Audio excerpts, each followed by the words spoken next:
गोटे वर्ष में सर्वाधिक 18टी नाटक लिखि इंडिया बुक ऑफ रिकॉर्ड्स रे स्थान पाइछंती ओडिया नाट्यकार डॉक्टर दीपक जेना। एथिपाई तांको निकटकू चारिआडू शुभेच्छार सुओ छुटुछि। जाजपुर जिला बिंझारपुर ब्लॉक बितना पंचायत नथीपुर गाँवर अध्यापक दीपक जेना। डॉक्टर दीपक पेशा अध्यापन होइतिबा बेले निशा नाटक लिखिबा चलित वर्ष ओडिशा यात्रा जगत पर सर्वाधिक 18टी नाटक रचना करी इंडिया बुक ऑफ रिकॉर्ड्स अधिकारी हो पारिछंती। अध्यापना सहित यात्रा नाटक रे रुचि रखुथिबा दीपक चलित वर्ष तू मो भाग्य रे नाहू नौंक दुर्भिक्ष कट्टी कट्टी डबल कट्टी हाइदर और तू मो बजरंगी भली अनेक नाटक लिखि चर्चा को आसीथिले। दीपक द्वारा रचित नाटक रे सामाजिक विषयवस्तु और सांप्रतिक परिस्थिति फुटी उठिछि।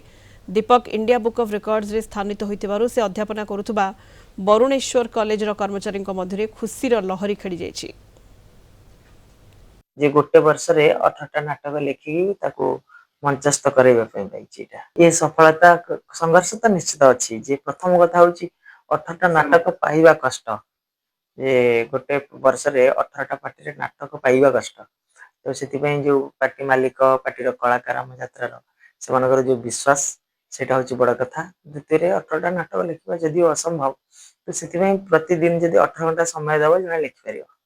तेणु कॉलेज 7 घंटा छाड़ला परे आउ जो बाकी तक समय मु लेखारे ही देइछि वर्ष। हमें बहुत खुशी अच्छु घरे समस्त हमें खुशी अच्छु बहुत से राति सारा अनिद्रा है कि परिश्रम करके लिखती पुणी भोर उठी स्कूल कॉलेज को जाती पुणी आसिक सेठू शुंती पुणी लेखा आरंभ करती से बहुत खुशी परिश्रम फल आज मिली। वरुणेश्वर कॉलेज रे से जने सुनामधन्य ओडिया अध्यापक सहित जने छात्र वत्सल शिक्षक पिला मानक सहित तार प्रतिदिन सकाळ संध्या पर्यंत से एक्टिव थाए।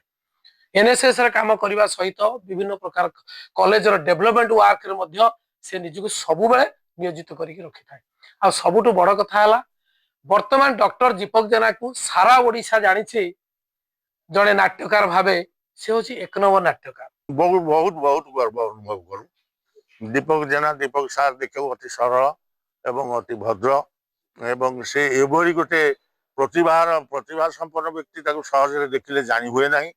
तेबे से गोटे वर्ष 18 खंड पुस्तक रचना करी विभिन्न यात्रा प्रदर्शित हवा कम गौरवर कथा नुह।